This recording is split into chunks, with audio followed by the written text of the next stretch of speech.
Welcome to McPlum, simple solutions served daily. In this video, I will show how to use Kraken Fireplace Sealant updated. Begin by ensuring the fireplace is completely cool, cleaned, and free of loose ash. Remove old degraded sealant using a scraper, then vacuum debris and wipe with a damp cloth. Plan your work in sections, keep ventilation steady, and have rags handy for excess sealant. Follow cure times on the tube before testing the seal. Before you apply the sealant, inspect the entire gasket area for gaps and old residue to ensure a tight fit.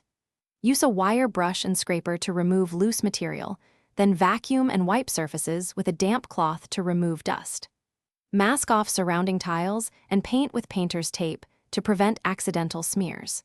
Set up good ventilation and keep a trash bag nearby for used rags and debris. If this video is helping, please subscribe and like to support more useful tips. Quick recommendation: I use the Oala water bottle when I'm working near soot and sealant because it keeps drinks spill-free and cold, which is great during long prep sessions. It's durable, leak-resistant, and easy to grab between steps. Check the description for the link and other deals. Now let's get back to the video. Load the Kraken sealant into a caulk gun and cut the nozzle to fit the joint width, then puncture the inner seal. Apply a steady, continuous bead while keeping consistent pressure to avoid gaps and air pockets. Tool the bead immediately with a wet finger or small spatula to smooth edges and press sealant into the joint. Wipe excess with a rag and allow the recommended cure time before lighting a fire.